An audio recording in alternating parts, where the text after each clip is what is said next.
So, good morning, class. So, today in the lecture of the zoology, subject zoology, we are going to see the very important human body physiological function, especially happen inside a female body, that is called the menstruational cycle and their regulation. So, in this lecture, we have to see the hormone control under the menstruational cycle, several type of the cycles which have to be a sub kind of cycle inside the menstruational cycle. So, these combination of the cycle which led for the whole process of menstruational cycle and involvement in the involvement of the hormones inside them. These things we have to be studied in this following lecture. Now, if we go through about the introduction part, so this is a natural changes that occurs in the uterus and ovary as an essential part of making sexual reproduction possible. So basically, this menstruational cycle that is the key for having the sexual reproduction possible or making a new offspring inside a human body. If there is no ovary and these process of the uterus present inside the female body, then there will be no production of the new offspring can be done inside the human race. So essential for the production of eggs and for the preparation of uterus for the pregnancy.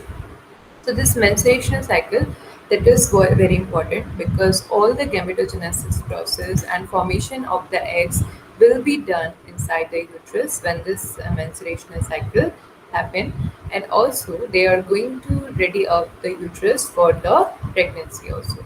So that's why the whole processes which we are going to see here, they are essentially should be produced inside the female body for normal happening of every physiological functions. So if we start about the menstruational cycle, so the average length of the cycle is 28 days. So average length will be 28 days. Age when this is going to begin inside a female body, that is age of 11 to the 14. That is a common, but some people can even get like the age of 10, and some can even head little late, like 15 to 16 years. Controlled by several hormones, so there will be a lot of hormones which are going to take part in the whole menstruational cycle. Interaction: hypothalamus, pituitary, ovaries, and uterus. So basically, this whole process is going to need the interaction of hypothalamus, pituitary gland, ovaries, and uterus. So, all the gonadotropins hormones which have been secreted from our gonads, hypothalamus, which basically controlling all the hormonal situation, like when or how they will going to secrete and their inhibitory mechanism. So, all the things they have to be controlled by the hypothalamus and pituitary. That's why they are the two major glands are present here. Each cycle divided into phases. So this 28 days cycle that has to be divided into the several factors. Like what are those factors which we are going to see. You can see here this is a pituitary gland, okay, uterus and ovary. So these are the commonly going to make the whole female body structure, or you can say they have a very potential role to play inside the menstruational cycle and the physiological function of the female body. So now if we talk about the each female reproductive cycle, they have the two important major subcycles, which is called ovarian cycle and uterine cycle. So this ovarian cycle, in which we have to be ova have to be stimulated, and the uterine cycle in which uterine layer will be expleted, and that will become under the phase of bleeding under the menstruational cycle. So both these cycles, they are very important for having a normal reproductive cycles inside a female body. You can see some names here, some like some hormonal contribution. This like the GnRH, so gonadotropin restriction hormones, so they can be come from here. FSH, follicular stimulating hormones, LH, luteinizing hormones. So these are the hormones which are going to play a very key role inside the ovarian and both the ovarian cycle and inside the uterine cycle. Now let's begin with the ovarian cycle. So what happens inside the ovarian cycle? So basically ovulation or the form or you can say the releasing of ova. Ovulation means releasing of the ova inside the fallopian tube. So that ovulation process occurs in the body of the 14th day of 28-day ovarian cycle. As a cycle is totally a 28-day cycle, but at the ovulation start on the 14th day under these 28-day ovarian cycle. 14 days prior to ovulation and they are called as follicular phase. So these 14 days which are very important at the time of the ovulation. So we call this phase as a follicular phase. Second, while 14 days after ovulation constituent luteal phase. Okay, so this luteal phase that is after 14 days. So 14, 14, there are going to be two cycles under the ovarian cycle. Those two phases which going to become under the ovarian cycle. One, very first, that is the follicular phase. After 14 days, that will be called as a luteal phase. So this is the follicular phase. You can see in this ovulation is its peak and luteal phase when ova just going to be degenerate in last 14 days. But that also depend on like person to person. Not every one have the very same kind of discharge of ova. There can be a 1 or 2 day differences can be happen. Sometimes disintegration of ova can be different from people to person to person. Now next, the uterine cycle. So in the case of uterine cycle, as we know that ovulation occurs in 14 days. So in the 14 days prior to ovulation are subdivided into menstruational phase, like day 1 to 5, and this is called a proliferative phase. Okay, so it's the very first phase that you can say this uterine cycle. Okay, so starting 14 days here, they will be again divided into two phases. One, menstruational phase that is from 1 to 5th day. Second, that is proliferative phase that is from day 6 to day 14. So now here we are having two phases under this starting 14 ovulation time period. 1 to 5 menstruational or 6 to 14 that is proliferative. You can say they will become under this follicular phase. Okay, because this is 1 to 5 and the 5 to 14. So that's why this can become under the follicular phase, these both menstruational phase and the proliferative phase. While 14th day after ovulation continues secretory phase. So this the after 14 days, or you can say in our luteal phase, from the day 15 to the day 28. Same here, from the day 15 to the day 28, they will be constituted for the secretory phase. So secretory phase that will going to again going to combination of for the process which are going to having the bleed out the whole ova which has been going disintegrated in the fallopian tube. Now here the follicular phase. Okay, first starting 14 phase, we will see what happened day by day. So in the first 5 days, so what happened? The first 5 days, which we already studied, that they are termed as a menstruational phase. So in the first 5 days, GnRH, okay, gonadotropin releasing hormones. So GnRH stimulates anterior pituitary to increase production of FSH and LH. So here, what will GnRH going to stimulate? They are going to stimulate the anterior pituitary. Pituitary have two parts: exterior pituitary, anterior pituitary. So for the formation, for the production, for the increase the production of FSH or LH, follicular stimulating hormones and luteinizing hormones. These two hormones are very responsible for the smooth functioning of oval cycle. So that's why this GnRH they have to stimulate anterior pituitary to increase their production. This happened in the day to first 5 days. So day 1 to 5, primordial follicle mature to primary follicle, each containing a diploid primary oocyte.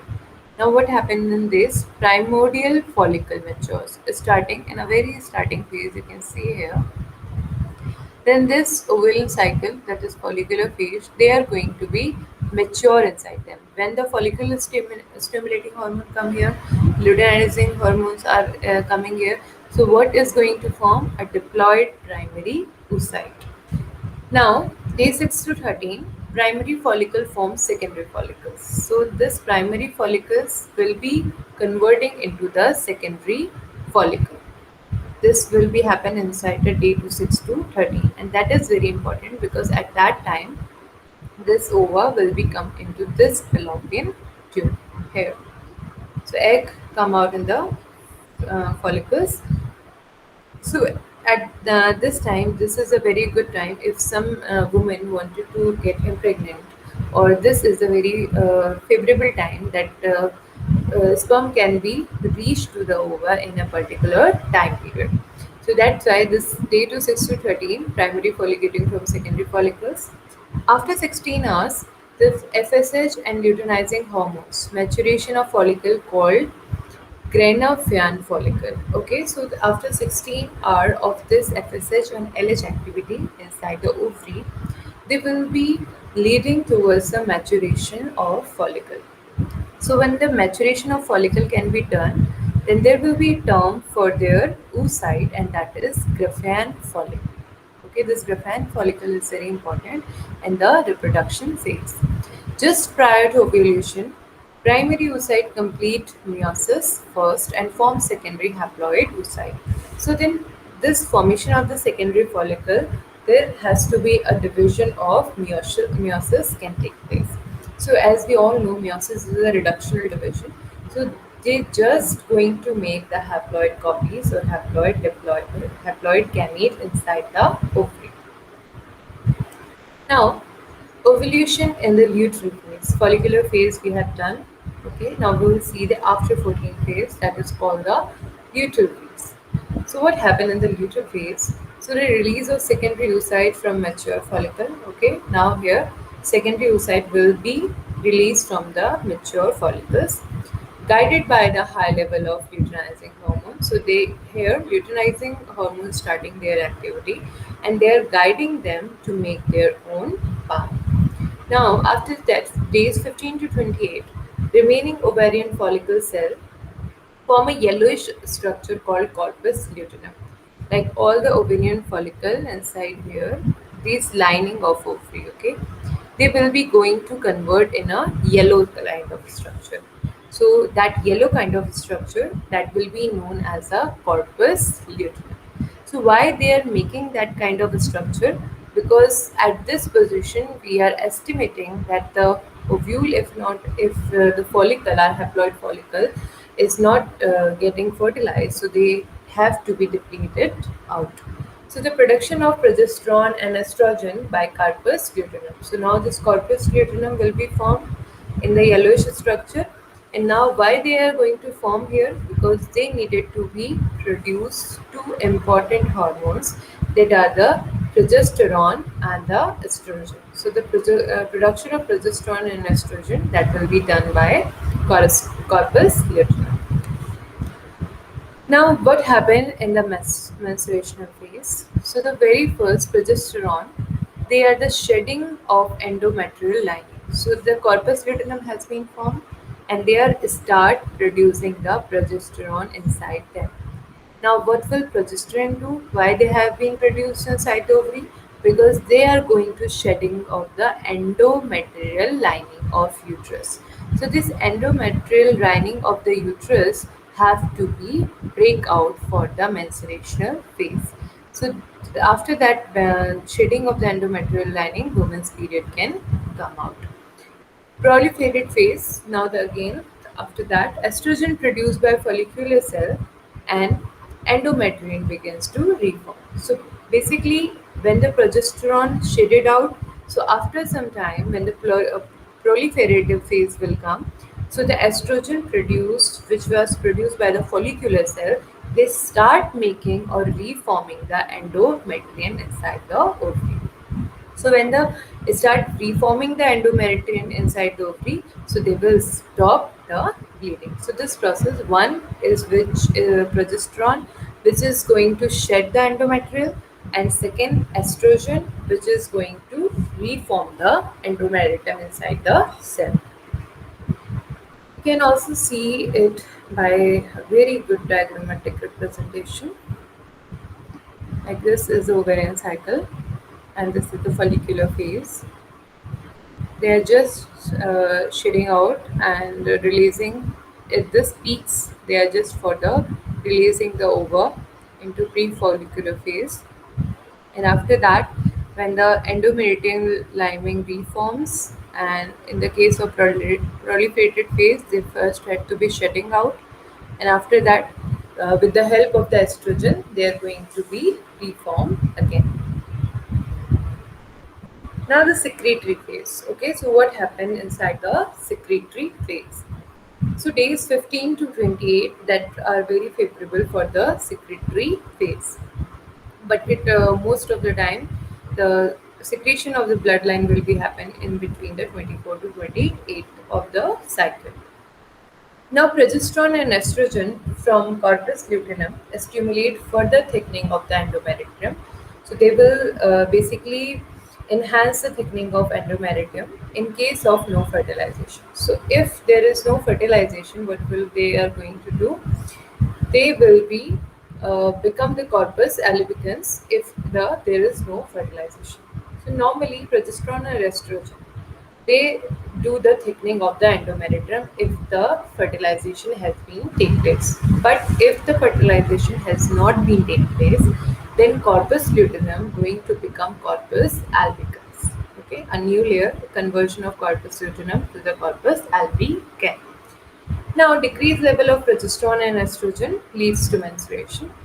Now here, decreased level of the progesterone and estrogen because corpus luteum is no longer, that is a very, you can say corpus luteum is a temporary organ inside a ovary because they just made up of for some very little time for the production of progesterone or estrogen. If there will be no fertilization, then the again corpus luteum going to be converted to the corpus albicans, and so as the corpus luteum is not present there, progesterone and estrogen decreased in level, and that will lead to the menstruation. Here you can see in this diagram. After this ovarian cycle, so this is open, so they will be shedding out corpus, this proliferation phase. We already studied these phases, now we have to see this. So the luteal phase, what happened here? Secretory phase, endometrium lining thickening, you can see them. Estrogen and progesterone are secreting, but after that, when they will be converted to the endothelium, then there will be no conversion of their progesterone and estrogen production will be stopped, and further production will be stopped. If there is no implantation, then they are going to be start the menstruational bleeding. Now, what are the hormones which are going to help these whole process? The very first and important hormone that has to be secreted in a very first manner, that is gonadotropin releasing hormone, that is called GnRH. We already see that in the initial stage or the first to five stage, this GnRH are going to stimulate for the production of FSH or LH in the anterior pituitary. Or you can say they stimulate the anterior pituitary for the production of FSH and LH hormones. Second is the follicle stimulating hormone and luteinizing hormone. These both the hormones are basically governed or stimulated by these gonadotropin releasing hormone. So, third one is here. I'm sorry, fourth one is here estrogen, and last one is progesterone. So these are the four. These are the five kind of the hormones which are very useful inside the whole reproductive pattern of female body. Now, the cyclic secretion of GnRH from the hypothalamus and follicular stimulating hormone and LH from the anterior pituitary orchestrate the female reproductive cycle. So, these hormones, this is the hypothalamus, and just downward here, this is the anterior pituitary. GnRH that has to be secreted by the hypothalamus. Okay, hypothalamus initially going to secrete GnRH. GnRH then going to stimulate the anterior pituitary. Then this anterior pituitary are going to produce the FSH and LH1. So this whole process, by after that, this will is stimulating the ovary, and they will be going to produce estrogen, progesterone. So all these five hormones, they are involved in elaborated scheme involving both positive and negative feedback.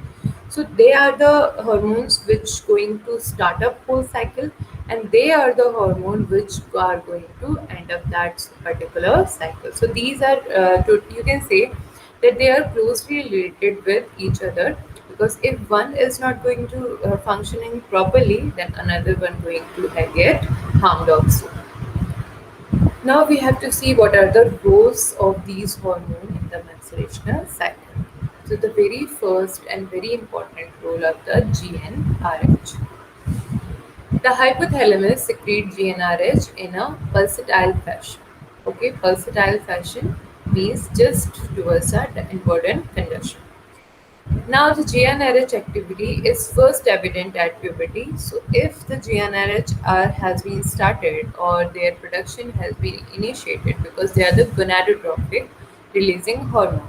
Gonadotrophs means we are developing gonads. So, if we are going to developing gonads, so they are a very first sign of the puberty inside a human body. Second, follicular phase, in which GnRH pulse occurs early.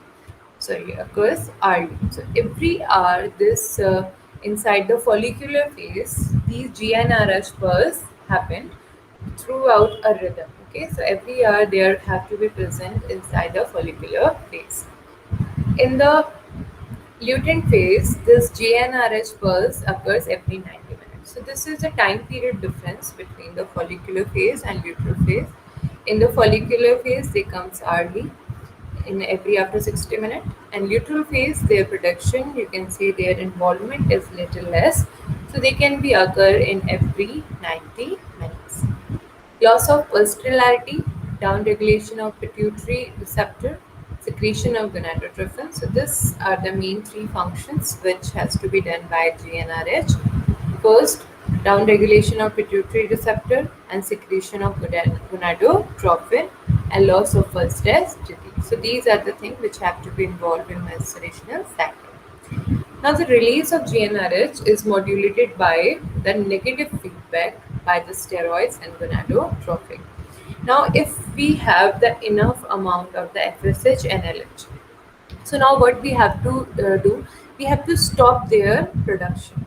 So for stopping their production, there will be a negative feedback which have to be sent by the steroids and gonadotrophin to the gland.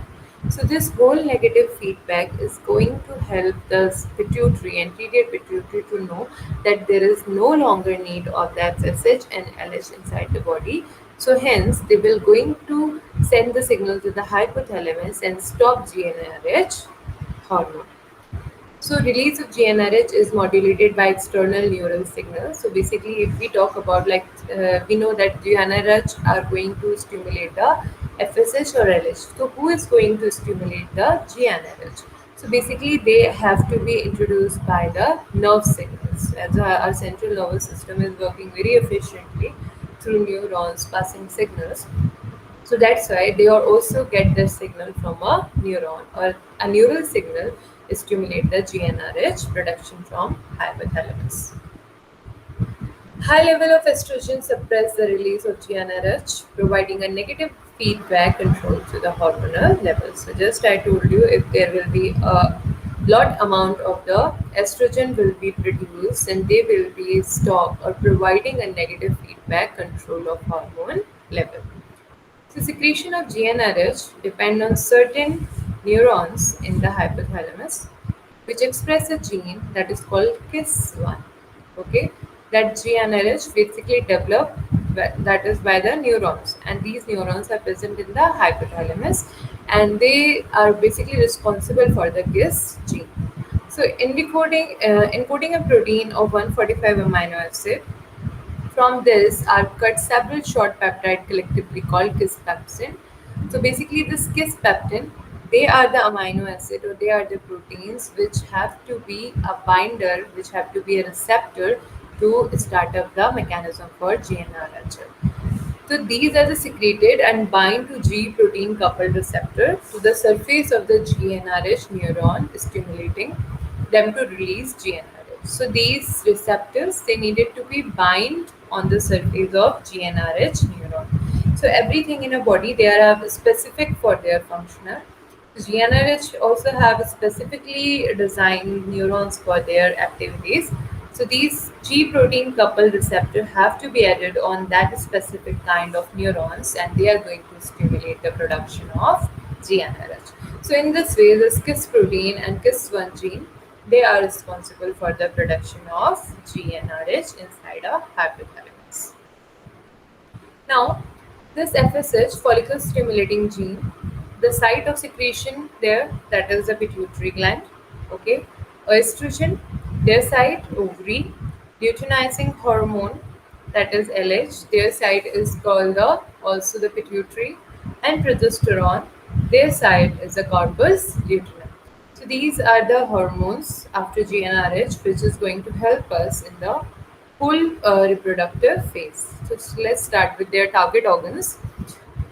So this FSH, their target organ is ovary. Estrogen, their target organ is the endometrium, lining of the uterus. Luteinizing hormone, there is ovary. Progesterone, there is uterus. So these all have a very different function to perform inside the reproductive phase. So let's see now, we will see their function. FSH have to function for the stimulate of growth and development of the follicle, stimulate secretion of estrogen or estrogen, affect the LH in stimulating ovulation. So the formation of follicle and stimulation of LH in for the ovulation, that thing has to be done by the FSH inside the ovary. Next, what is the function of estrogen here? Estrogen now has been stimulated by FSH. So now what they are going to do? So stimulation of you can say stimulates repair of the uterine lining at high concentration, inhibit FSH. However, during the pituitary hormone surge, it stimulates further FSH production as cons PAC stimulation release of LH. So basically, this forming of the endometrium in the uterus for the reforming, that estrogen going to be help for the reforming of endometrium layer, and also they are going for their inhibitory mechanism, they can stop the formation or production of FSH after having it in sufficient amount. Luteinizing hormone, what they are going to do here, they're stimulating the final development of the follicle. So luteinizing hormone, they have to perform the final development of follicle. Stimulate ovulation, so they have to be stimulating the ovulation. Stimulate the development of the corpus luteum. Corpus luteum development also has to be led by LH. Then only the estrogen and progesterone going to be produced, because corpus luteum is going to produce the estrogen and progesterone inside the ovary. Now the last, what is the function of progesterone? So maintain the uterine lining, okay, endometrium, inhibit release of FSH. So FSH inhibitory mechanism can be done by the estrogen and progesterone. So they can be involved broadly in the inhibition mechanism for the FSH. They also have several, like the remove the inhibitors of SH and new cycle begins. So when they start the whole, then when they give a negative feedback for the follicle, so it is like a signal for stopping of one cycle and again to start another cycle. So this whole process are collectively done by these FSH or estrogen, LH, and progesterone. So you can say that they are the very important hormone inside the reproductive phase. Now, some activins and inhibins has to be present inside here. Like, what are the activins? They are the found in the follicular fluid and stimulating FSH and induce estrogen production. So, activins, what will they going to found in a follicular fluid? but they are going to stimulate FSH, and that will be induce the estrogen production. Second, gonadotrophin receptors, they also work as activins. Androgens, no real stimulation of SH, secretion in vivo, wound to protein and serum. So these are some parameters or characteristics which are going to initiate any developmental process inside the reproductive phase. Now, inhibins. So local peptide in the follicular fluid, they can inhibit the reaction. Negative feedback by pituitary FSH secretion. So in that case, FSH is not going to be secreted, and all the hormones whose production is related to the FSH can be withdrawn. Locally enhanced luteinizing induced endosteroidine production. So if the locally enhanced luteinization, they're going to induce the androstenedione production. They also lead for the inhibition inside the reproductive cycle. So this is a this is a chart diagram, you can say, in which we can see how and which part of the organ is, you can say, controlling and producing the hormone. Like the very first here, you can see the brain. The brain is the most important, and brain govern the hypothalamus. Okay, hypothalamus in the reproductive phase going to secrete the GnRH by their neurons. Okay, so neurons, they start binding to a GnRH neurons, and that gives pepsin, and they will going to start the production of GnRH. And after GnRH production, they will going to the pituitary, and in the anterior pituitary, they are going to stimulate the anterior pituitary for the production of LH and FSH. So now this LH and FSH will be going to the this follicular development, and then the mature follicle will be formed by the FSH. Till the end phase of the this follicle will be developed by the luteinizing hormone. Then ovulation happen, corpus luteum form. Corpus luteum going to form the progesterone and then estrogen. When if the fertilization not happen, corpus luteum will be converted into albicans, and when the albicans will be formed, then there will be inhibition in the progesterone and estrogen, and menstruation cycle start out. So this is a whole process that is going under the whole menstruational cycle and the reproductive phase of female body. You can see the hormonal feedback control of menstruational cycle. Stimulate growth and development of follicles. Okay, this is whole done by this pituitary.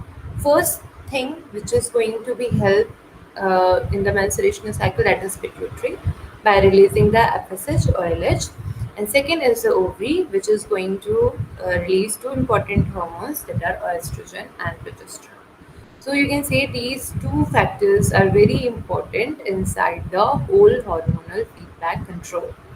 You can say what are they can do ovary, like we already studied it. You can just say that they are interconnected to each other, like one of each, they are stimulating the production of another. Because if the ovary do not produce these kind of hormones, then there will be no inhibition will be take place, and the pituitary just stimulated the FSH or LH uncompetitively, which is not necessary inside the body. So that's why this feedback control is very important, because they have to know at what condition they have to stop and at what condition they have to begin. Control of hypothalamus inhibited by combination of estrogen and progesterone, stimulated by high level of estrogen. So you can see in red that can be inhibition, and green they can be stimulated. So hypothalamus inhibited by the combination of estrogen and progesterone. And how they can be stimulated? They can be stimulated by the high level of estrogen. Hypothalamus stimulated, they are releasing hormone. Their GnRH, they are stimulating hormone will be GnRH. They are going to stimulate anterior pituitary. They are going to release FSH, LH, pituitary hormones in blood. FSH concentration, LH concentration has been hide out. LH peak triggers ovulation. So as this peak can be seen inside the blood, ovarian cycle, ovulation will be start up. Whole the developmental process of this ovule can be done by the luteinizing hormones. Corpus luteum form. In that case, you can see now the after the ovulation, corpus luteum form. estrogen and production progesterone will be formed. When this will be formed both, then they will be stopped to the hypothalamus again. So in this way, they are all connected. Now, the lastly, we will be going to see some hormonal placenta. What are the hormones of placenta? That is also very important. So, the placenta form a large quantity of human chronic gonadotropin, estrogen, progesterone, and human chronic somatotropin, which all essential to a normal pregnancy. Now, this placenta, they are form a large quantity of all these hormones, which I just read out, like the human chronic gonadotropin, okay, that is HCG, estrogen, progesterone, human chronic somatotropin, and they all are essential for a normal pregnancy because placenta only develop when the fetus inside is forming or embryo will be developed. So after fertilization only the placenta will be formed. So placenta is an organ by which the developing fetus get the nutrition and protection from their mother. So human chronic gonadotropin, that is HCG, that is a glycoprotein and their molecular weight is 39,000. So that is very important glycoprotein because the whole of the process of the pregnancy that is triggered by this HCG, and this triggering of this HCG will be involving the production of placenta. So it is secreted by the symptomatic lymphoblastic cell, can be measured in the blood 8 to 9 days after ovulation. So after 8 to 9 days that can be secreted inside the blood. The rate of secretion rises rapidly to reach maximum about 10 to 12 weeks after ovulation and decrease much lower rate by 16 to 20 weeks after ovulation. So the rate of secretion and there can be rise up in the initiating days and that can be done or decreased in the later days like 16 to 20 days. It continues at this level at the remainder of pregnancy, or if they continue, then there will be a alert for the pregnancy. So when we do the pregnancy test, this HCG is going to tell us if this is going to present inside our blood, then we will be know that if we are pregnant or so this hormone is identical to the luteinizing hormones in its effect, if we talk about effect. But the condition is this HCG is only happen when the pregnancy can take place. But luteinizing hormone that can be happen whenever the pregnancy is not present. So therefore, this is able to maintain the corpus luteum past at the time when it would otherwise regress. So that's why passing the time of the corpus luteum that can be maintained by this HCG. Now, the secretion of estradiol and progesterone is thus maintained. The menstruation is normally prevented. So, in the case of this secretion of estradiol and progesterone, when this is maintained, so the normal menstruation cycle will be prevented. Because if the pregnancy is start up inside a female body, then there will be no menstruation happen inside the body because the all the nutrition and you can say all the nutrition will have to be given to the developing fetus. So in that case, the bleeding will be stopped. Diagnosis of early pregnancy. So if someone wanted to diagnose their pregnancy, they can just go through this HCG hormone test. If that is present in a urine or blood, then this will confirm the pregnancy. Now there are some menstruational disease also, like we can say some side effect or you can say the side thing which come with the bleeding. That is first the dysmenorrhea. That is a painful cramps. Okay, that is sometime a very painful kind of cramps can come along with the menstruation. That is called dysmenorrhea.